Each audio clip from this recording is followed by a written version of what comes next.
जगह है ये?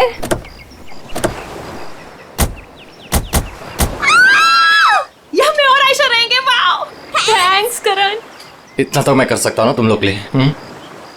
अब तुम्हें और आयशा को उस सड़े हॉस्टल में रहने की कोई जरूरत नहीं। बिल्कुल सही कहा करण। वैसे करण, मधु, मुझे लगता है ना कि जिस दिन तुम्हारी और मधु की शादी हो जाएगी ना, उस दिन तुम तो मधु को पूरा के पूरा मोहल्ला ही गिफ्ट में दे देने वाले हो।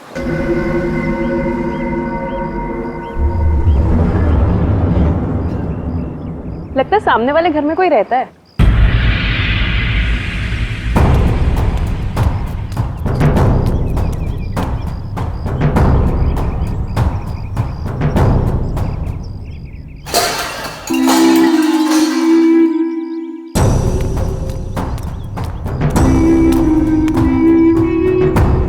हाय, आई एम मधु।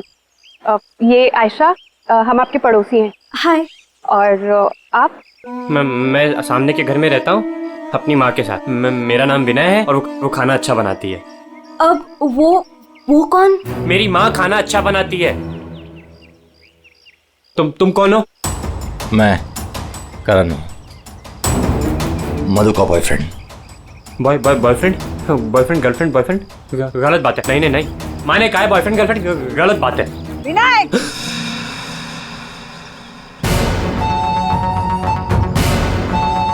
घर में चलो। कितनी बार मना किया है कि अजनबियों से मत बात किया करो। आ रहा हूँ ना। देखो, वो मेरी माँ है, उनको नमस्ते करो। अरे नमस्ते करो उनको। इधर आओ। अंदर चलो। आ रहा हूँ। सुनो, 8 बजने से पहले घर के अंदर चले जाना, ठीक है? क्योंकि 8 बजने के बाद ना वो आ जाता है। वो कौन? हैमरमैन। लेकिन याद रखना, दरवाजे खोलना मत। हम भी नहीं खोलते, कोई नहीं खोलता। ध्यान रखना, दरवाजे मत खोलना, ठीक है? मैं जा रहा हूँ, bye.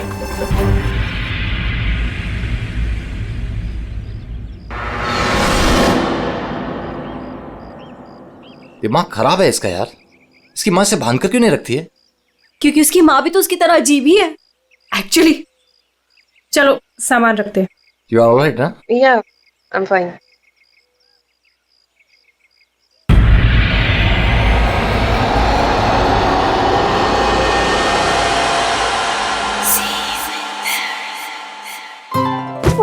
So beautiful. Thanks Karan, you really love me. अच्छा गाइस, सुनो ना, हम ना यहाँ पर एक कल गेट टुगेदर पार्टी करते हैं। What say? हाँ, कुछ भी करो यार, ये घर तुम्हारा ही है। और ये रही घर की चाबियां।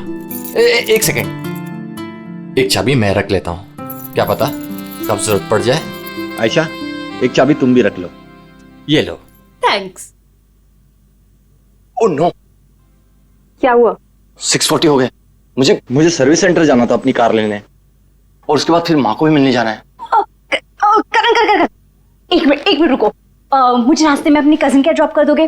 वो प्रोजेक्ट कंप्लीट करना है मुझे। अरे तुम मेरे साथ चलोगी तो मधु का ख्याल कौन रखेगा? करण, मैं अपने घर में हूँ, जंगल में नहीं हूँ। तुम आयशा को लेकर जाओ, don't worry, I will be fine. Are you sure? Yes. Thanks Madhu. लेकिन मधु, अंदर से दरवाजा बहुत अच्छे से बंद कर लेना। ओके, ठीक है, चलो बाय।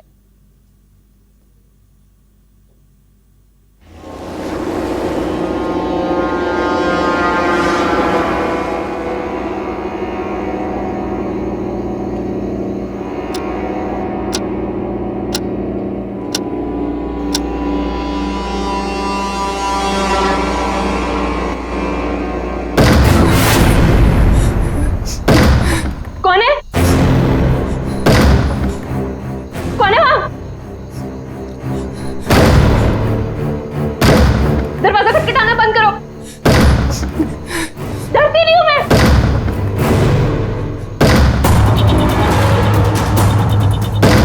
क्या करूं?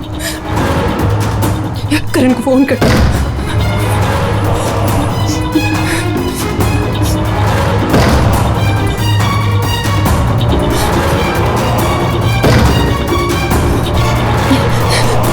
करण का फोन स्विच ऑफ जा रहा है। आयशा आयशा आयशा को फोन करती हूँ।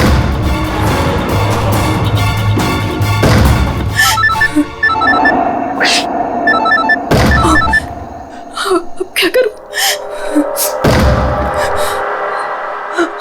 अंधेरा करती हूँ।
सही था यार, पर मजा आ गया।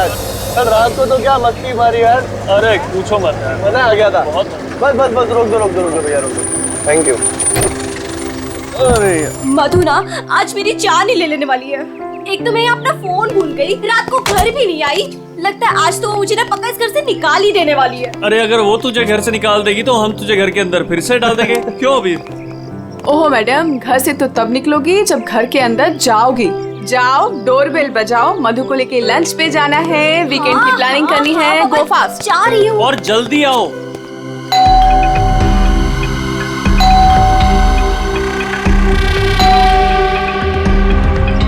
लगता है ना मैडम अभी तक सो रही है, दरवाजा ही नहीं खोल रही है। आयशा, तेरे पास इस घर की एक्स्ट्रा चाबी है ना? हाँ है। तो उस चाबी का क्या अचार डालेगी? जब चाबी है तो गेट खोलना, डोरबेल क्यों बजा रही है? ओ हाँ, मैं भी ना बिल्कुल पागल हूँ।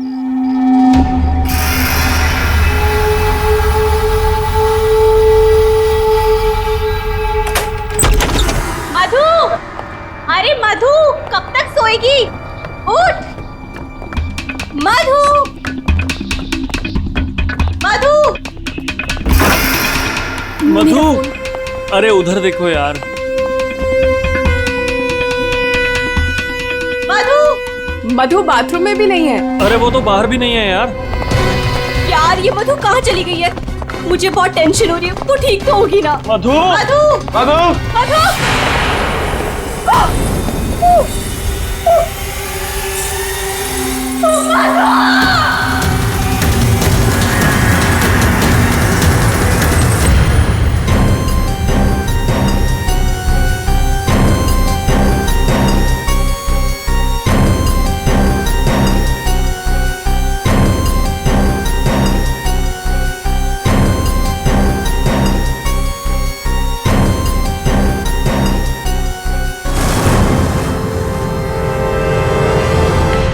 अभिजीत,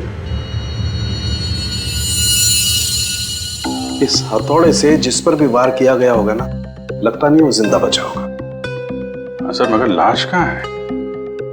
उन्हीं लाश ले गया और ये हैमर यहीं छोड़ गया। और हथौड़ा भी ऐसा जिस पर कहीं कोई फिंगरप्रिंट के निशान नहीं।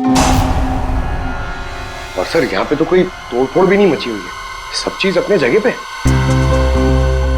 और दरवाजे का लॉक भी सही सलामत है, कोई फोर्स एंट्री नहीं है। और मधु के दोस्त भी बता रहे थे जब वो लोग अंदर आए तो ये दरवाजा खुला हुआ था। शायद खूनी के पास डुप्लीकेट चाबी होगी। दरवाजा खोल के अंदर आया, मधु के सिर पे हथौड़ा मारा और गायब। मगर यहाँ खून के छींटे भी नहीं दिख रहे। हथौड़ा मारा तो खून तो बहना चाहिए ना। शायद खून साफ कर दिया होगा। सिर्फ मधु ही यहाँ पे थी या कोई और भी था? नहीं सर, मधु इस घर में अकेली थी। इस घर की चाबी और किस किस के पास रहती है?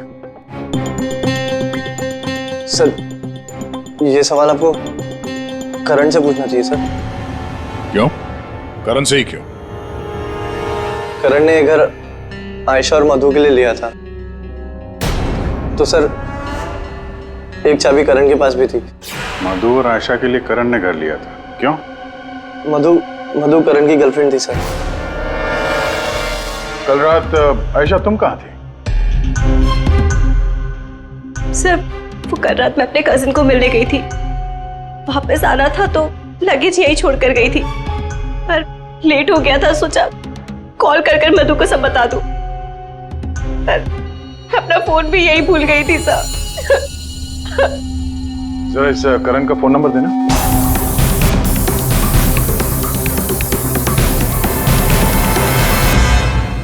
Sir of. वो मेरे पास उसकी मम्मी का नंबर है। कल करण जब मुझे कजिन के यहाँ छोड़ने गया था तो कह रहा था कि वो घर जा रहा है मम्मी के पास।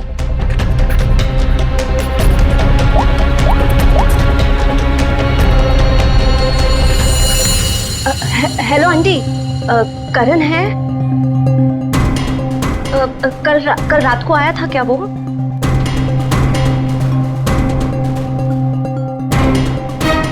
नहीं आंटी, कुछ नहीं, हो सकता है मधु के यहाँ गया हो। मैं आपको बाद में कॉल करती हूँ।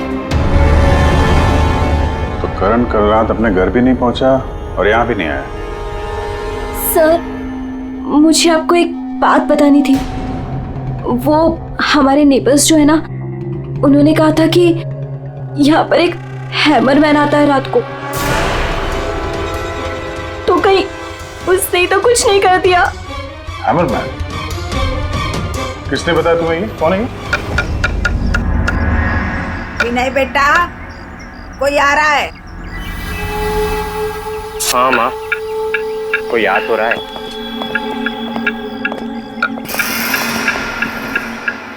सब्जी काट रही है या लकड़ी काट रही है? काट वहां रही है, आवाज यहाँ तक आ रही है। रमोला जी, आपने कल इनसे हैमरमैन के बारे में कुछ बोला था क्या? आप ऑफिसर है, उस घर में कुछ हुआ है क्या? जी हम लोग सीआईडी से हैं। उस घर में क्या हुआ ये बाद में बताएंगे। पहले आप लोग ये बताइए, हैमरमैन कौन है? क्या बता रखा है इन लोगों को आपने? नहीं, है वो सच में। रोज शाम को आता है और हैमर से दरवाजे और खिड़कियों पे ठोकता है। आप देखिए ना, वो उधर निशान बने। कल भी आया था रात को 8:30 बजे। सामने के घर में ठोक रहा था। इसीलिए मैंने पूछा कि उस घर में कुछ हुआ है क्या? आपने हैमरमैन को देखा है? देखा है। आपने हैमरमैन का चेहरा देखा? हाँ देखा है। कैसे दिखता है वो मास्क पहनता है। अच्छा, कल रात भी कुछ हुआ था? कुछ देखा है, सुना है आप लोगों ने? हाँ देखा था।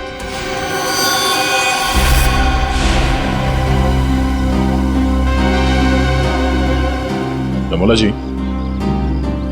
अभी आंख दिखाने से कोई फायदा नहीं। बोलो, क्या देखा था तुमने? कल रात 8:30 बजे मैंने खिड़की से देखा कि बस फिर मैंने नहीं देखा। माँ ने खिड़की बंद कर दी। एक आदमी और एक औरत। वो आदमी तो करण हो सकता है। और सर वो औरत?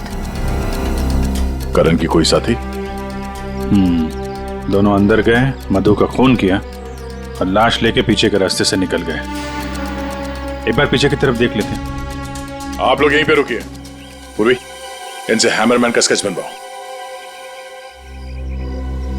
पीछे के दरवाजे से वही घुसेगा जिसे अपने पड़ोसियों की नजरों से बचना होगा। वो नहीं होगा जो मधु को लेकर निकल गया।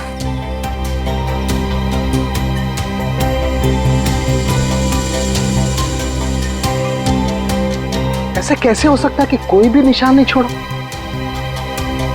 मधु को मार करके लेके गया तो भी कुछ ना कुछ तो छोड़ा होगा कोई।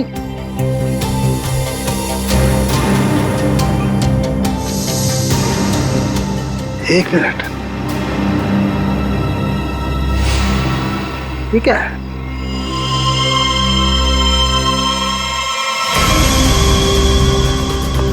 कुछ अलग से?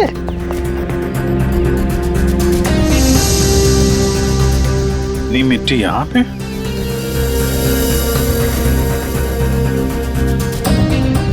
लगता है किसी ने यहाँ पे पैर वैर धुले हैं, इसलिए मिट्टी यहाँ पे है।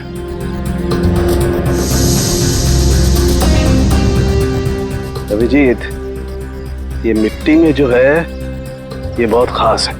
ये देखो, इस मिट्टी में एल्गी है। शैवाल? शैवाल एक तरीके की काई होती है, और ये काई यहाँ की मिट्टी में नहीं हो सकती। ये तो ऐसी मिट्टी में होगी जो पानी वाली जगह होगी, कोई तालाब, कोई झील, कुछ ऐसा। झील, तालाब? ये तालाब है जो मधु के घर से सबसे नजदीक।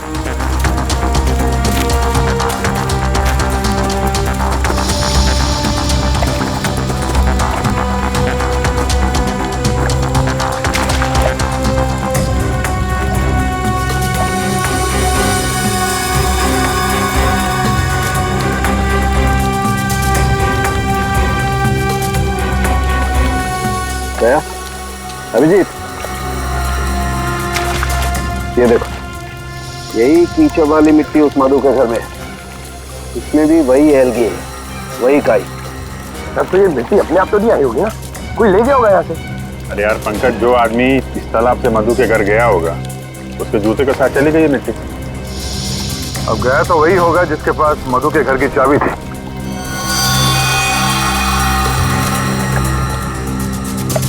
पर कौन गया होगा? अब चाहे वो हैमरमैन हो या फिर कोई और। हैमरमैन? ये हैमरमैन ने किया है क्या? वो काम तो उसी का ही लग रहा है। हाँ।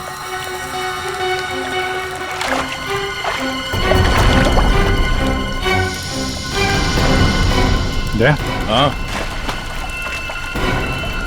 वहाँ नीचे कुछ दिख रहा है।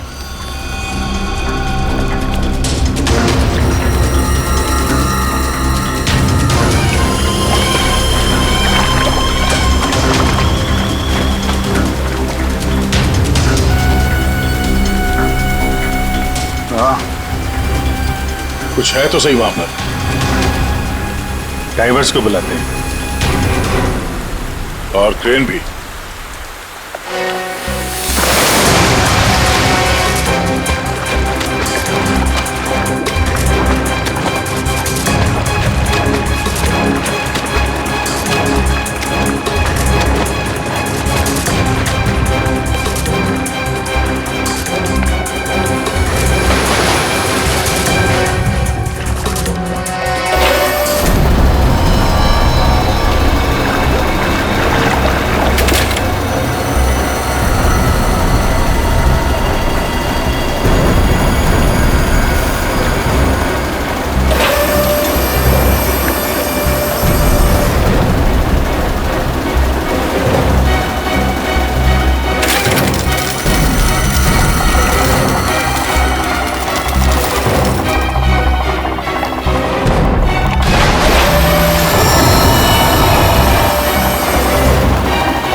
रोहित, ये करण की कार है ना?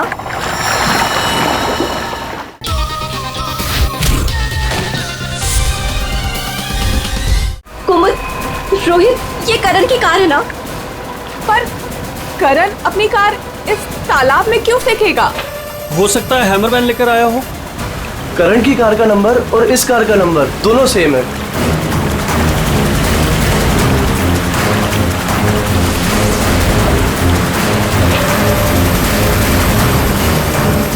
लेकिन ये कार यहाँ आई कैसे होगी? अब जाहिर सी बात है, करण की कार अपने आप इस झील में तो नहीं गई होगी। और कल करण ने आयशा से कहा था ना कि अपनी माँ के घर जा रहा है, तो अपनी माँ के घर तो नहीं गया, मधु के घर गया। मधु के घर की चाबी भी थी उसके पास। लगता है ये करण ही हैमरमैन हो। ये हैमरमैन के साथ मिलकर उसने मधु का फोन कर दिया, लाश इसमें डाल दी और कार पानी में फेंक दी। आप लोग यहीं पे रुकिए।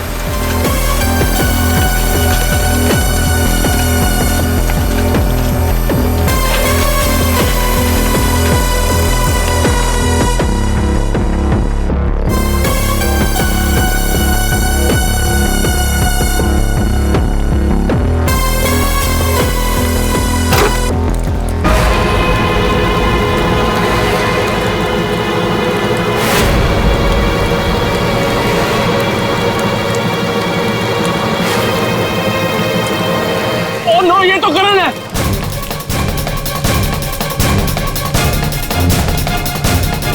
प्लीज आगे मत जाइए।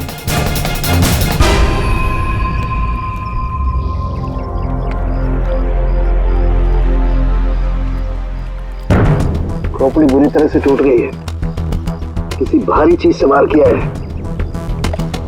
थोड़े से ही मारा होगा, हैमरमैन ने मारा है। सर मतलब हैमरमैन ने करण को मारकर लाश गाड़ी में डाल दी और गाड़ी तालाब में फेंक दी।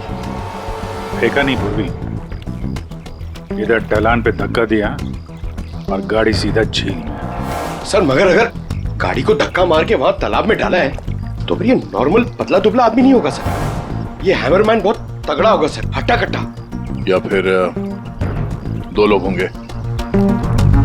अब ये करण तो मिल गया, मधु को ढूंढना है।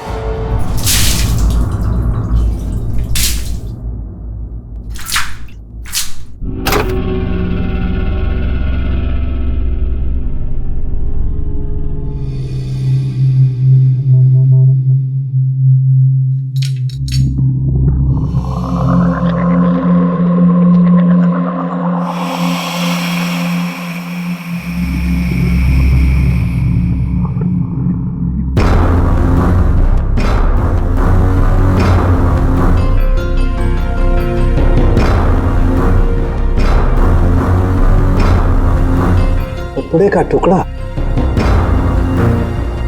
इस कपड़े के टुकड़े का रंग करण के कपड़े के टुकड़े से तो मैच नहीं करता है, तो शायद ये खूनी का होगा। सर क्या होता रहेगा? सर इस कपड़े के टुकड़े के अलावा और भी ऐसा कुछ है जो हमें बहुत कुछ बता सकता है। अंगूठी डायमंड की है, लगता है कार चलाते समय गियर बदलते वक्त गिर गई होगी। तो ये लड़की कार चला रही होगी तो तारिका कार चलाने वाला इस मिरर को भी जरूर एडजस्ट तो करता ही होगा ना, क्या बोलती है? सही बात। तो फिर ये मिरर भी कुछ ना कुछ कहानी जरूर बताएगा।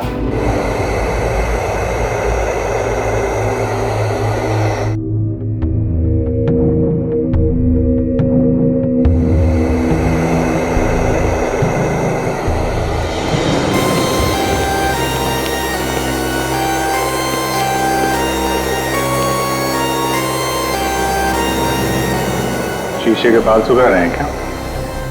पूरा शीशा सुखा रहा हूं। जब ये सूख जाएगा ना बहुत कुछ बोलेगा, लेकिन फिलहाल ये करण ने और अंगूठी ने जो बोला है वो सुन लीजिए। इस हथौड़े पर जो खून लगा है ना, बस ये करण के खून से मैच होता है। मधु के घर में करण की ही हत्या हुई। और सर ये हीरे की अंगूठी मिली हमें उस गाड़ी में से, ड्राइवर सीट के नीचे पैरों के पास। ये अंगूठी? ये तो मधु की है। हाँ सर, हमने मधु के घर से उसके कुछ फोटोग्राफ्स लिए थे, उसमें मधु ने यही अंगूठी पहन रखी। इसका मतलब वो कार झील तक मधु चला कर लाई और इसीलिए वो अंगूठी कार में गिर गई। तो क्या करण का खून मधु ने किया? नहीं दिया, मुझे नहीं लगता।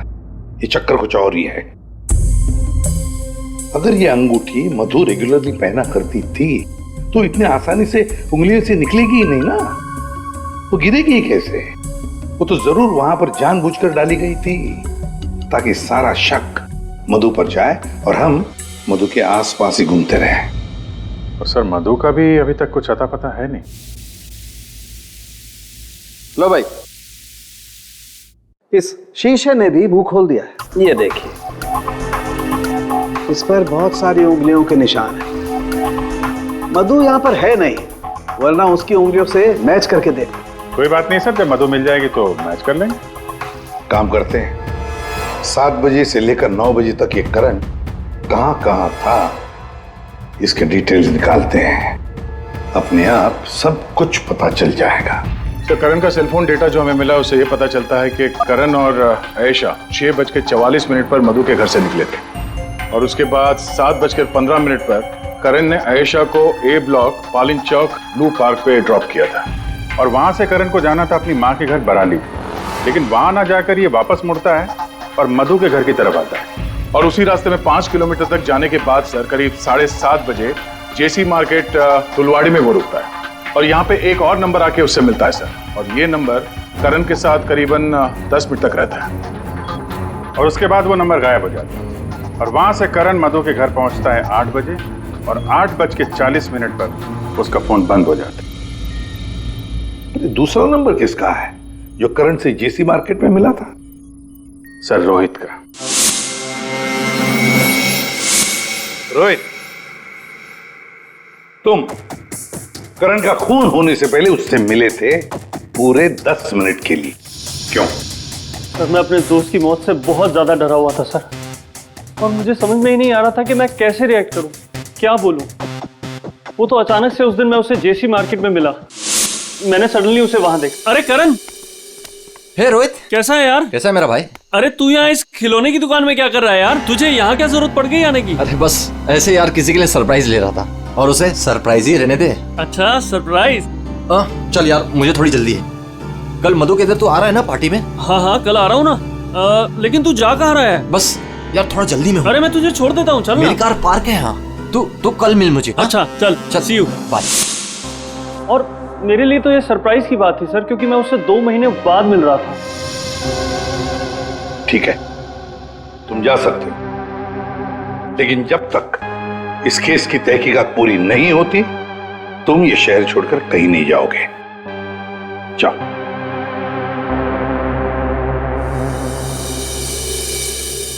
बड़ी अजीब बात है, ये करण अपनी मां से मिलने जाता है लेकिन वहां नहीं जाता है खिलौने की दुकान में।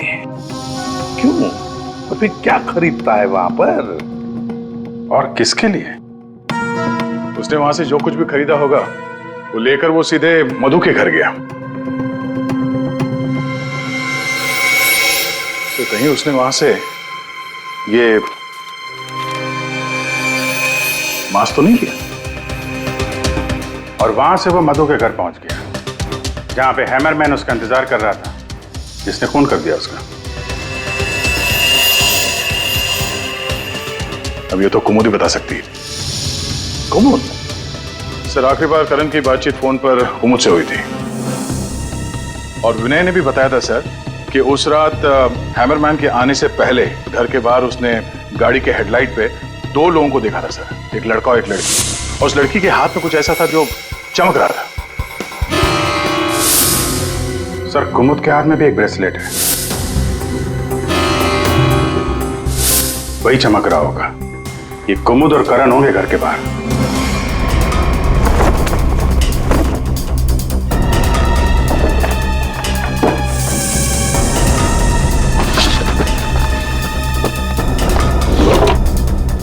जब से करण की लाश मिली है तालाब में, तब से खूनी और भी होशियार हो गया है। सर लगता है ये टीम बहुत छोटी है सर, कुमुद, मधु और ये हैमरमैन।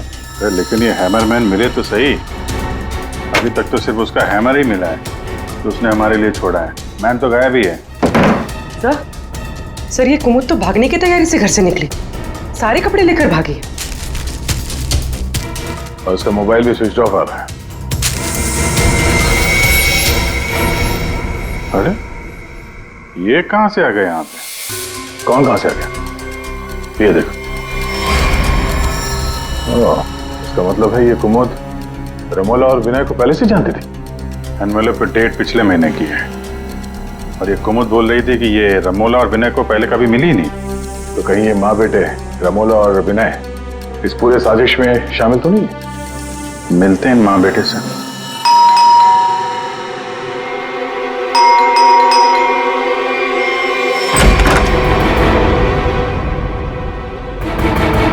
भी पंकज, घर की तलाशी लो, देखो कोई है क्या अंदर।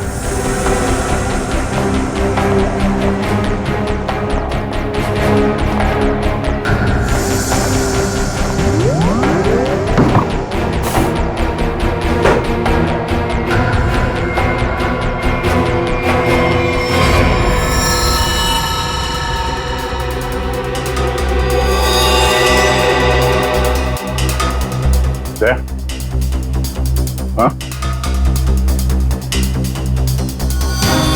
ये दीवार देखो यार,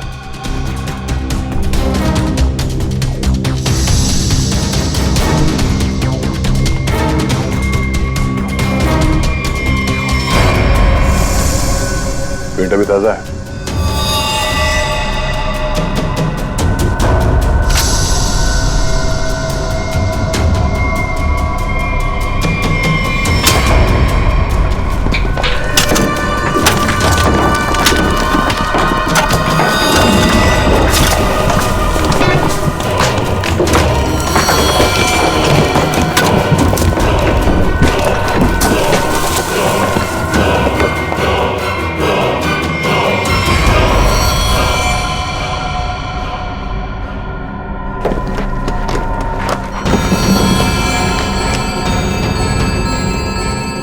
ये तो मधु है, मार के गाड़ दिया दीवार के अंदर, इसीलिए हमें ये कहीं मिल नहीं रही थी।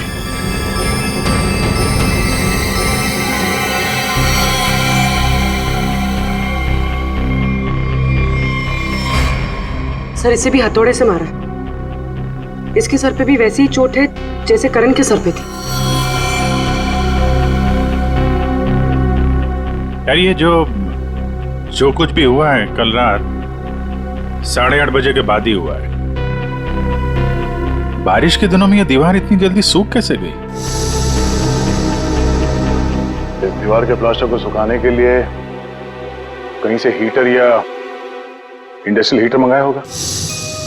सर अभी यहाँ पे रास्ते पे मोड़ पे मैंने एक वो जो इंडस्ट्रियल इक्विपमेंट भाड़े पे देते ना सर, उसकी दुकान देखी थी सर। जाके पता करो। टोनी है बहुत चालाक, अच्छी प्लानिंग कर रखी थी। इसको मालूम था कि मधु यहाँ सामने वाले मकान में रहने आने वाली है। और यहाँ पे हैमरमैन होने का अफवाह फैला दिया ताकि शक उस पे नहीं हैमरमैन पे जाए। और तीनों फरार हैं, रमोला, विनय और कुमुद। सर मैंने इंडस्ट्रियल हीटर के सप्लायर के बारे में पता किया। इनको रमोला और विनो के बारे में पता है, इन्होंने ही सप्लाई किया था वो हीटर। अच्छा, अब जो ये फोटो देखिए, यही माँ बेटे आए थे आपके पास? हाँ सर, ये तो मेरे बहुत पुराने ग्राहक हैं। पुराने ग्राहक? जी सर, वो मेरे पड़ोस वाली दुकान से नाटक का सामान लेते थे भाड़े पर। और सर ये कोई किराएदार नहीं है, ना ही माँ बेटे, एक नंबर के फ्रॉड हैं, फ्रॉड। अपने आप को एक्टर बताते हैं सर। आपको पता है ये दोनों कहाँ रहते हैं?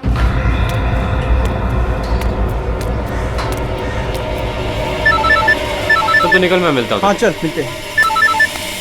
हेलो, मैं चंपा बोल रही हूँ, चाय पानी फिल्म से। हाँ जी बोलिए ना।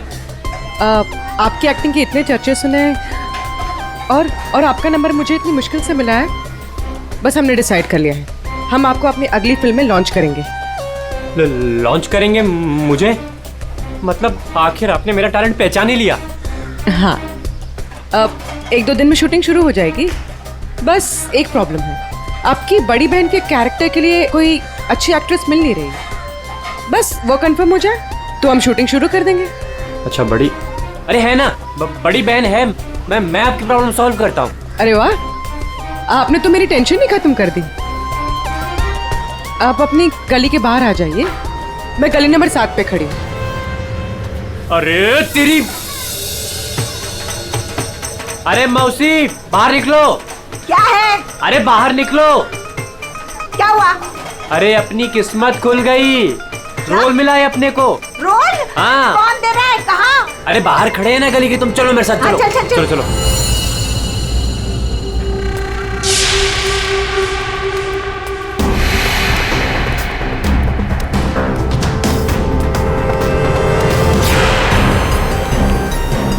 CID?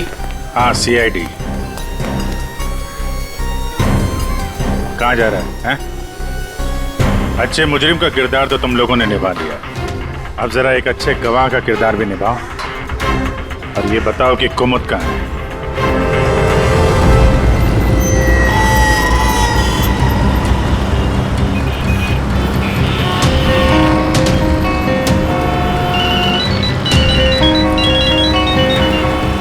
अरे तुम यहाँ हो, मैंने ध्यान ही नहीं दिया। तुमने क्यों कॉल किया मुझे? सब जानते हो फिर भी? अब मैं क्या करता?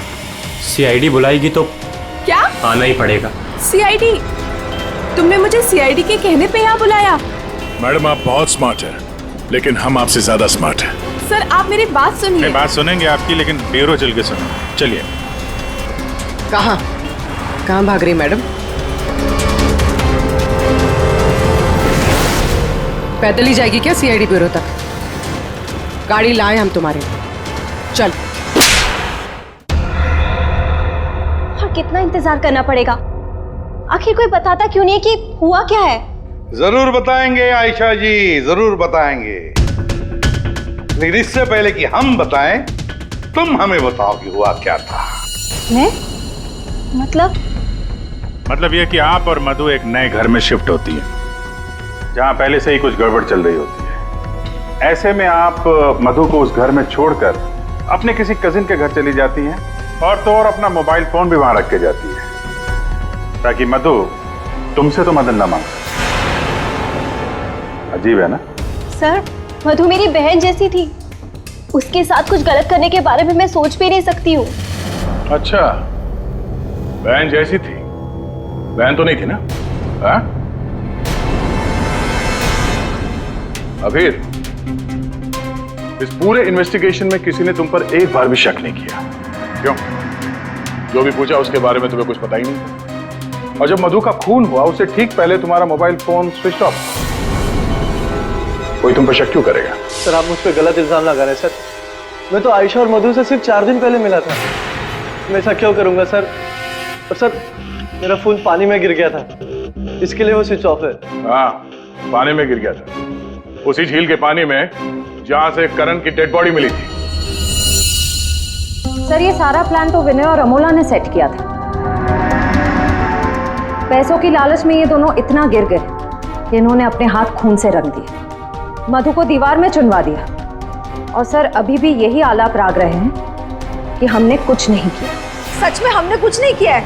ये लो, फिर वही राग। फंस गए थे हम। आपको हाँ कहते तो भी फंसते और ना कहते तो भी फंसते। एक्टिंग करने हमें नहीं मालूम था इतना कुछ हो जाएगा। तो आप लोगों के हिसाब से मधु और करण का खून हम लोगों ने किया है? उन दोनों का खून तुम लोगों ने नहीं किया है, उन दोनों का खून किया है हैमरमैन ने, और वो हैमर हमारे पास है।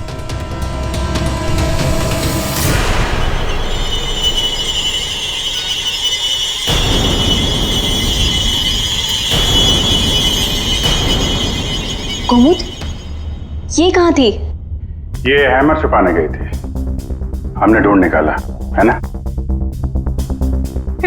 I'm sorry रोहित, मुझे माफ कर दो।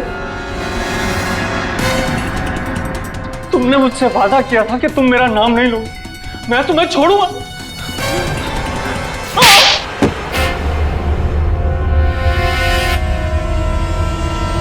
हाँ मैं हूँ हैमरमैन।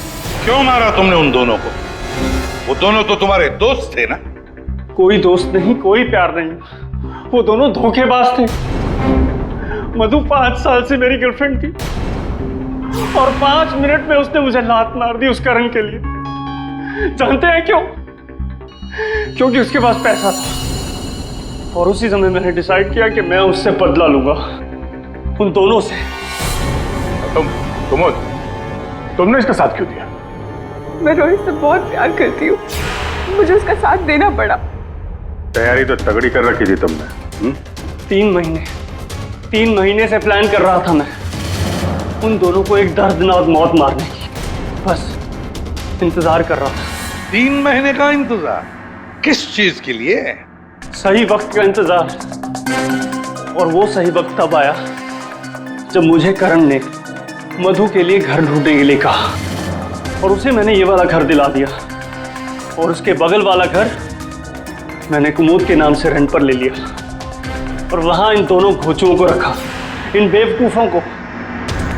और हैमरमैन बनने का प्लान बनाया, बन गए हैमरमैन ताकि तुम पर कोई शक न करे। हाँ, मानना तो मैं करण को भी चाहता था, लेकिन उस रात नहीं। उस रात मैं सिर्फ मधु को मारने आया था। मैं हैमरमैन बनकर मधु के घर में घुस गया।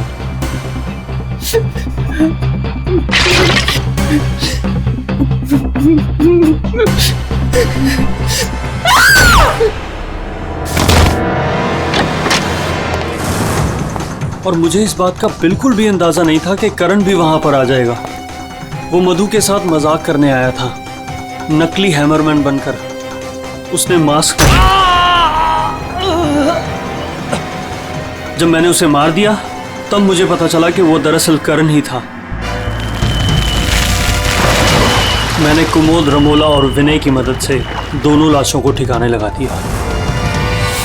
रोहित जी, ये हथौड़ा हमें ना भी मिलता ना तब भी तुम बच नहीं सकते थे, क्योंकि करण और मधु ने मरने के बाद भी हमें बताया कि खूनी तुम हो। रोहित, कुमुद, रमोला और विनय, तुम सब ने मिलकर मधु और करण का खून किया है। अब जेल में बैठकर हैमरमैन की नई नई कहानियां सुनाते बैठना इन सबको, तब तक फांसी का ऑर्डर तो आ ही जाएगा।